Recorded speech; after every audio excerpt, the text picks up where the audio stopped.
E se a floresta que você escolheu para descansar fosse exatamente o lugar onde uma criatura bem estranha te escolheu primeiro? 3 pessoas entram nessa floresta. Uma com segredo que pode matar. Uma com dor que virou obsessão. E uma que só queria aproveitar o tempo de vida que ainda restava. Fica até o final, porque o maior erro não é o que a criatura faz com eles. É o que eles fazem uns com os outros. Beth não estava dormindo direito. Não era insônia comum, daquelas de ficar rolando na cama pensando em boletos ou naquela resposta genial que você não deu quando estava discutindo com um coleguinha na 6ª série. Era coisa pior. Visões assustadoras que arrepiavam os cabelos até do cotovelo. Eu não estou suportando mais. Jay, o marido, era o tipo de cara que resolve o problema. Beth tinha vencido o câncer e ele queria comemorar do jeito dele. Acampamento na floresta, natureza, ar puro, distância do mundo real. Ela tentou. Saiu um pouco para passear sozinha entre as árvores, respirar fundo, lembrar porque sempre gostou de estar no meio do mato. Funcionou um pouco. Quando voltou para perto de Jay, ele já estava com o mapa na mão e um mirante no horizonte. Os dois saíram juntos. A subida foi onde a diferença ficou evidente. Jay escalou aquela encosta como se fosse calçada plana. Beth, ainda com o corpo pagando a conta do tratamento, foi na raça. Em determinado ponto, ela escorregou e foi ao chão. Jay ajudou a levantar, disse o que os maridos dizem nessa hora, aquela história de segunda chance e tudo isso, e assumiu o peso extra da mochila para que ela pudesse continuar. E ela continuou. O que os dois não fizeram foi prestar atenção no que se movia pela mata ao redor. Depois de um trecho bom de caminhada, pararam para descansar. Beth foi até um córrego próximo cuidar de um arranhão, e foi lá que a viagem deu uma guinada para o sombrio. Tinha uma carcaça de urso jogada ali, sem pele, completamente esfolada. Não é o tipo de coisa que você vê e esquece tomando um guaraná. Jay, tentando manter a sanidade do passeio, disse que devia ser caçador ilegal e pediu para ela não entrar em parafuso. Ele colocou energia no acampamento, deixou tudo confortável, manteve o astral. E por um tempo, funcionou. Os dois ficaram ali deitados, olhando para o céu cheio de estrelas, numa daquelas pausas raras em que a vida parece de fato boa. Pareceu um tiro. É. Jay pensou em ligar para a fiscalização ambiental. Beth disse que não, que era longe demais, que de manhã eles já estariam indo embora mesmo. Ele aceitou o argumento e os dois foram dormir, como se ignorar barulho suspeito no meio do mato fosse uma estratégia absolutamente razoável. Olha, deixa eu ser direto. Esse casal tomou cada decisão errada possível, na sequência mais impressionante que você vai ver num filme de terror. Só eu reparo isso. Um urso completamente esfolado no chão, sem pele, do avesso. Caçador ilegal não faz isso por esporte, não tem lógica nenhuma. Aquilo era um sinal neon piscando "vai embora". E o que eles fizeram? Ficaram. Aí, horas depois, ouviram um tiro ecoar pela mata, olharam um para o outro e resolveram dormir. Beleza. Agora morra! A floresta, claro, não deixou barato.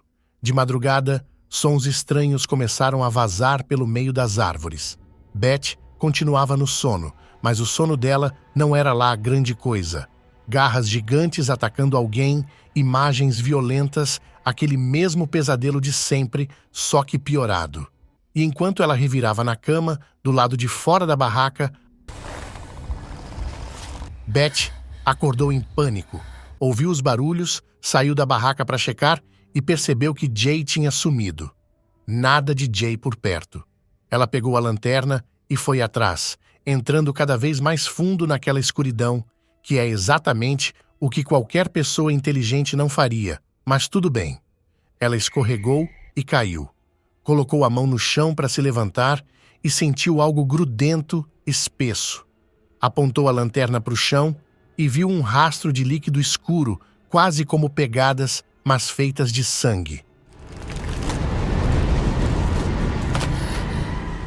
Depois a sombra simplesmente desapareceu no escuro.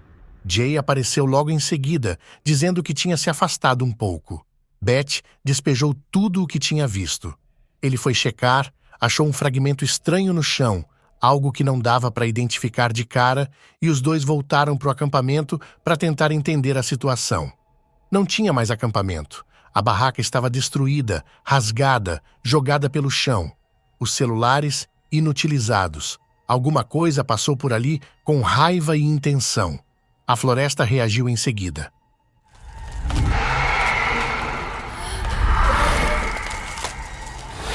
Vai! Sons voltaram, mais altos agora, mais perto, como se o que estava lá fora tivesse perdido a paciência de esperar. Beth e Jay saíram correndo. Ela lembrou do segundo ponto marcado no mapa. Jay avisou que ficava a horas dali. Sem alternativa, foram assim mesmo. Foi aí que a coisa apareceu de verdade.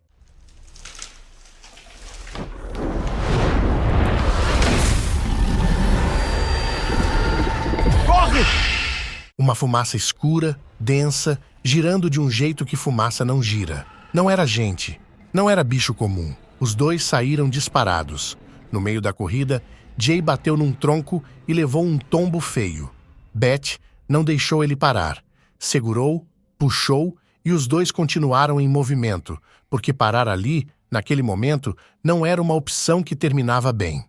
Quando o sol finalmente apareceu, os dois mal conseguiam ficar de pé. Uma noite inteira fugindo de algo que não dava nem para nomear direito, deixa qualquer um no limite. Você tem ideia do quanto você tá encrencado? Eu não tenho. Jay, mesmo destruído, ainda tentava manter o rumo. Disse que eles estavam perto de um abrigo que era só um pouco mais de esforço. Clássico. Beth ia seguindo, mas aí parou. Aquela criatura estava ali do lado, parada, só olhando. Os olhos dela acenderam num azul intenso, estranho demais para processar na hora, então seguiram em frente. Foi aí que a floresta cobrou mais uma vez. O pé de Jay prendeu numa armadilha de caça enterrada no chão. Beth largou tudo e foi soltar ele, desesperada. Conseguiu. Mas Jay estava mal, gritando de dor. A criatura ouviu. Beth puxou Jay para cima e os dois saíram andando o mais quieto que dava, que não era muito. Poucos metros depois, Jay simplesmente parou de funcionar. Perdeu sangue demais. O corpo não aguentou mais. Ela olhou para ele, olhou para a floresta e foi buscar ajuda sozinha. Avançou pela mata no silêncio mais absoluto que conseguia manter. Não era fácil, porque a criatura ainda estava por perto, rastreando pelo barulho. Beth sabia que qualquer coisa, um galho, uma folha, já bastava. Pisava devagar, respirava curto, olhava para todo lado. Aí seu pé achou exatamente o galho mais seco da floresta toda. É coisa do destino. A criatura localizou na hora e começou a cercar o perímetro.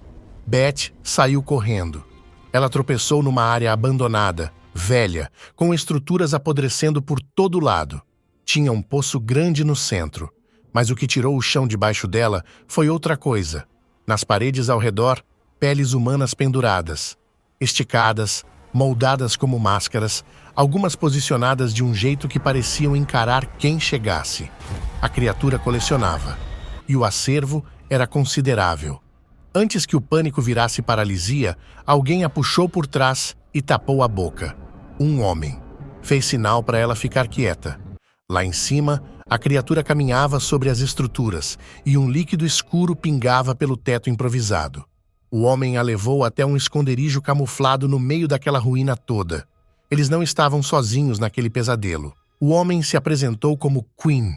Estava escondido ali fazia tempo, conhecia a criatura melhor do que queria conhecer. Passou um kit de primeiros socorros para Beth cuidar da perna de Jay. Quando ela aplicou o curativo, Jay soltou um grito de dor, qualquer barulho, e a criatura vinha. Pausa rápida aqui. Quinn aparece do nada, no pior momento possível, com tudo que o casal precisava, na hora certa, no lugar certo. E Beth e Jay simplesmente aceitaram, sem perguntar nada. Tá bom. Só foram atrás do cara como se fossem velhos amigos. Estranho aparece no momento exato em que você mais precisa de ajuda? Esse é exatamente o perfil que você mais deveria checar antes de seguir. Confiança não se dá de graça, se ganha. Observa, testa, entende quem é a pessoa antes de entregar sua vida nas mãos dela. Mas não, os dois foram de cabeça. Difícil defender. Você tá fudido, meu parceiro. Não brincou com a pessoa errada. Quando a adrenalina baixou um pouco, os três finalmente sentaram para conversar. Beth e Jay queriam saber o óbvio. O que era aquela coisa? Quinn não enrolou. Disse que não era animal, não era gente, não era nada que qualquer manual de sobrevivência cobre. Era um Wendigo, entidade demoníaca presente em lendas antigas dos Estados Unidos, ligada a desaparecimentos que nunca foram explicados direito. A história que Quinn contou era simples e horrível. A criatura devora almas, arranca a pele dos corpos e usa tudo isso em algum ritual que ninguém que presenciou ficou vivo para detalhar. O medo bateu de vez nos dois, mas o plano era um só: sair vivo dali. Depois de um tempo, Beth saiu com Quinn para tentar chegar ao segundo ponto do mapa. A ideia era de lá conseguir pedir socorro de alguma forma. Quinn ia na frente, armado, abrindo caminho pela mata. Aí ele sumiu. Sem aviso, sem barulho, sem explicação. Beth chamou por ele várias vezes e nada. E enquanto chamava, percebeu que a criatura estava por perto de novo. Tentou correr. O Wendigo, agora numa forma de fumaça densa, veio em cima dela e a derrubou. Ela se arrastou até uma pedra grande e ficou ali, vendo a coisa se aproximar devagar, como se soubesse que não tinha para onde correr. Quinn voltou atirando, várias vezes. As balas não mataram o Wendigo, mas incomodaram o suficiente para ele recuar. Beth continuou viva e ficou furiosa na hora. Justa, aliás. Ele sumiu sem falar nada, ela quase morreu, e agora ele aparecia como herói. Quinn tentou explicar que estava tentando armar uma cilada para a criatura quando desapareceu. Mentira! Confia. Quinn ainda tinha mais uma informação ruim para entregar, como se já não bastasse.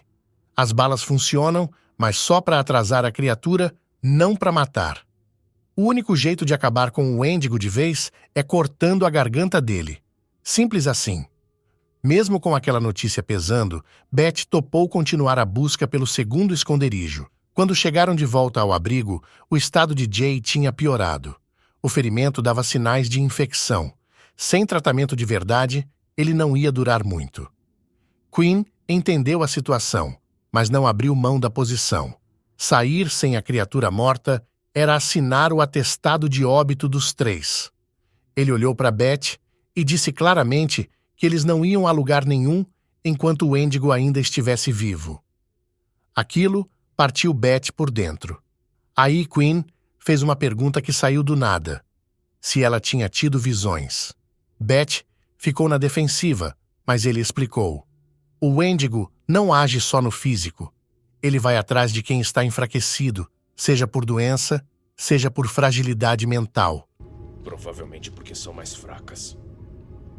E Beth se encaixava nesse perfil melhor do que ela gostaria de admitir.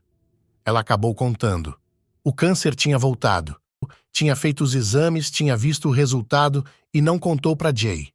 Queria aproveitar o tempo que ainda tinha ao lado dele sem transformar tudo em sofrimento. A viagem era parte disso, uma tentativa de viver bem enquanto ainda dava. Ela nunca imaginou que ia acabar assim. Quinn ouviu em silêncio. Depois, contou o lado dele. A criatura tinha matado a filha dele. Era isso que o mantinha naquela floresta, mesmo quando qualquer pessoa normal já teria saído correndo há muito tempo. Ele queria matar o Wendigo. Ainda não sabia exatamente como, mas não ia parar até fazer isso. Quando a madrugada chegou, Quinn dormiu. Beth não ficou parada. Ela começou a explorar o abrigo no escuro, devagar, sem fazer barulho. Até que encontrou uma porta pequena, quase escondida. Abriu, viu um túnel comprido com uma luz fraca lá no fundo e entrou sem chamar ninguém. O que tinha do outro lado não era o que ela esperava. O espaço estava cheio de corpos. humanos em decomposição com insetos por cima. Ih, rapaz.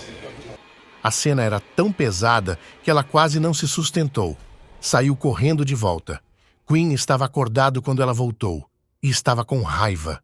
Segurou ela pelo braço, avisando que aquele lugar era proibido sem a presença dele.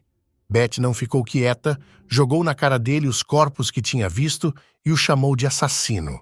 Ele explicou. Todos ali tinham sido mortos pelo Wendigo.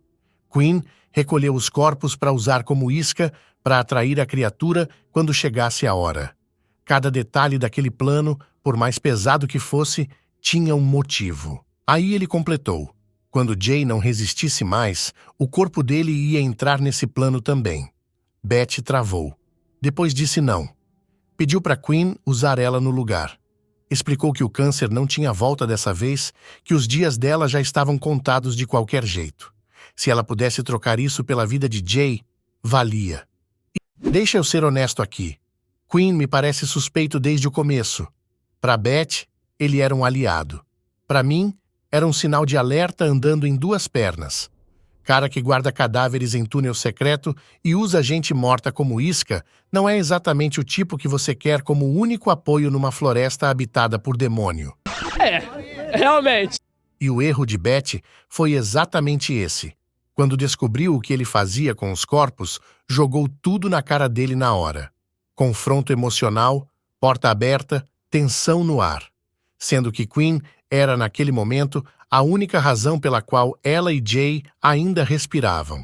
O certo era engolir, guardar a informação, continuar agindo normal e traçar uma saída que não dependesse dele. Mas não.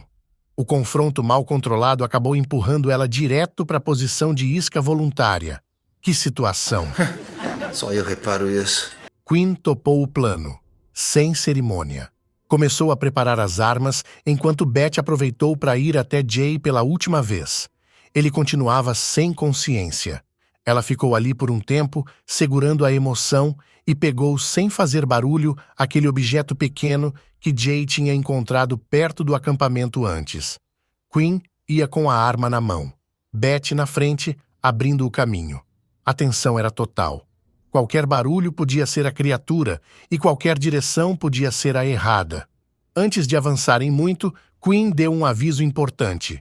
Não olhar nos olhos do Wendigo. Eles seguiram fundo na mata.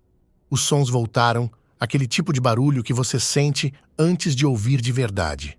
Não, espera. Tá perto.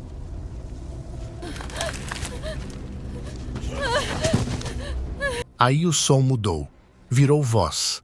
A voz da filha de Quinn saindo de algum lugar entre as árvores. Nítida, reconhecível, exatamente como ele lembrava. Quinn travou. A arma ficou parada no ar. O dedo não foi ao gatilho. Aqui vale parar para analisar, porque a sequência de erros é impressionante. Quinn conhecia a fraqueza dele. Sabia que a filha era o ponto de ruptura. Mesmo assim, não tinha nenhum plano para caso isso acontecesse. Conhecer o perigo e se preparar para ele são duas coisas que não têm nada a ver uma com a outra, aparentemente. O combinado deveria ser simples. Se um travar, o outro age. Um tapa, um empurrão, qualquer coisa para quebrar o estado. Beth estava ao lado e viu Quinn parar. Não fez nada. Ficou parada também. E o maior erro de todos, Quinn nunca deveria ter ficado com a arma. Ele tinha vínculo direto com a criatura, tinha trauma exposto, tinha exatamente o perfil que o Wendigo ia explorar primeiro. O papel dele era apoio. Beth deveria ter ficado com a arma desde o início. Se ela tivesse o controle da situação quando Quinn travou, os dois ainda estariam funcionando. Quinn hesitou. E a criatura não perdoa a hesitação.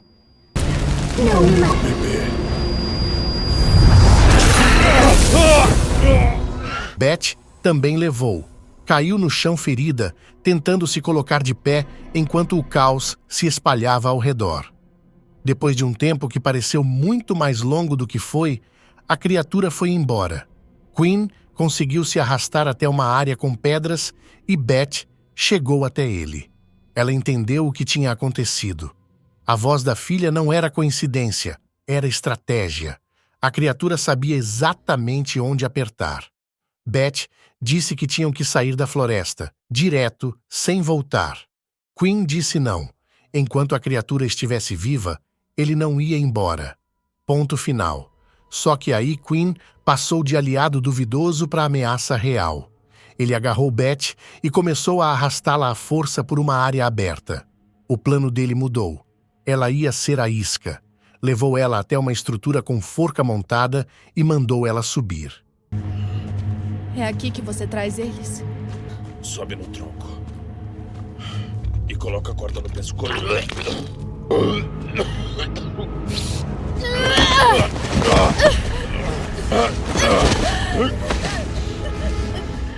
Ele era mais forte, mesmo machucado, e empurrou ela em direção à armadilha. Sem saída, Beth subiu no apoio e colocou a corda no pescoço. Quinn gritou alto para chamar a criatura. Só que Beth ainda tinha o objeto afiado que pegou com Jay antes de sair. Quando Quinn chegou perto, ela enterrou no pescoço dele.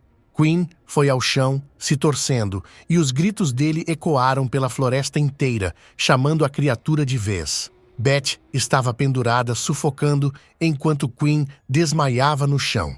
Ela segurava uma faca. Com o que sobrou de força, abriu o fio. A corda resistiu e cedeu.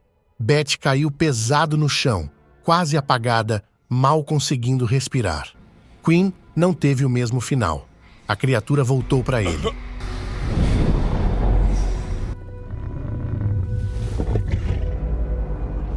Quando Beth voltou a si, pegou a faca e saiu correndo. Precisava chegar em Jay antes que a criatura fizesse o mesmo. Aí a criatura agarrou a perna dela pelo chão.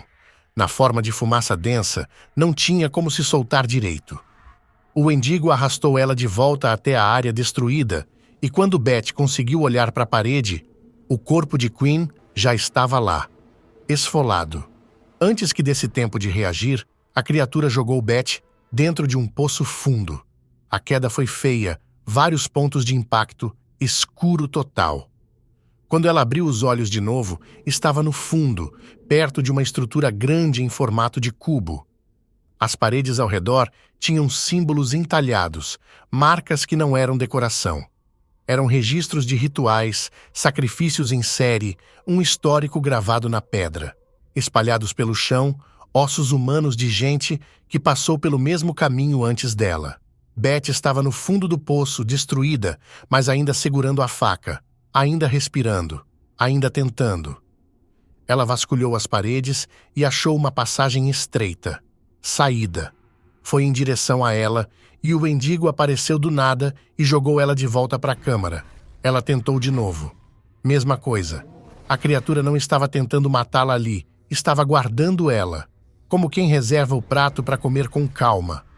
A criatura começou a feri-la aos poucos, como se fosse quebrando a resistência no detalhe, esperando ela chegar no zero. E funcionou. Em determinado momento, Beth não aguentou mais ficar de pé. Sentou no cubo, exausta, e chamou a criatura para perto. Não por desistência. Por estratégia. A última que ela tinha. O Wendigo chegou.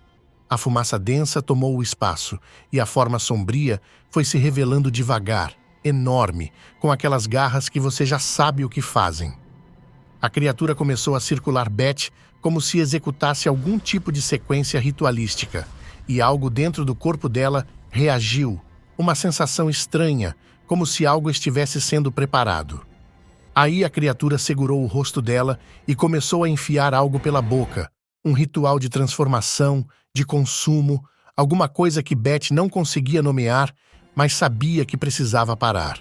A faca ainda estava na mão. Ela golpeou a criatura no momento em que ela assumiu forma física por uma fração de segundo. O corte pegou. O Wendigo recuou com raiva e jogou Beth contra a parede da câmara.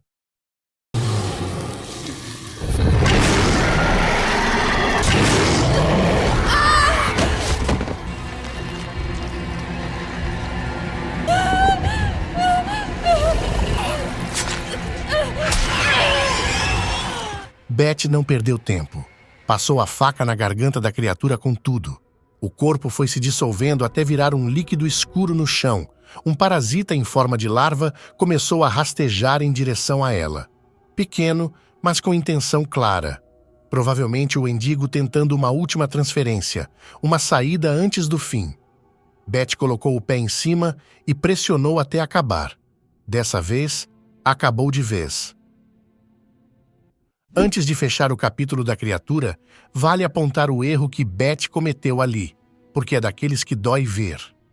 O parasita saiu dos restos do Wendigo e rastejou em direção a ela. Beth pisou em cima quase sem pensar, como quem esmaga uma barata no banheiro às 3 da manhã. Funcionou, mas por sorte, não por estratégia. O problema é que ela saiu sem conferir se tinha acabado de verdade, sem examinar o que sobrou, sem garantia nenhuma de que o ciclo estava fechado. E aqui está o ponto. Mesmo sem saber da existência do parasita antes, a lógica básica de sobrevivência pede que você destrua completamente o que acabou de matar, especialmente quando esse algo é uma entidade sobrenatural que ficou séculos consumindo gente naquela floresta. Fogo resolveria tudo. Queimar os restos não deixaria margem para mais nada. Mas Beth saiu. E o que ficou para trás, quem sabe? De algum jeito, ela conseguiu sair da caverna. Voltou para a floresta toda machucada procurando Jay. Achou ele do mesmo jeito que tinha deixado, em péssimo estado, mal consciente, a perna um desastre. Beth não perdeu tempo com o sentimento. Tratou os próprios ferimentos primeiro, depois foi em cima da perna de Jay, amarrou com o que tinha disponível, estabilizou o que dava para estabilizar, suficiente para ele conseguir se mover.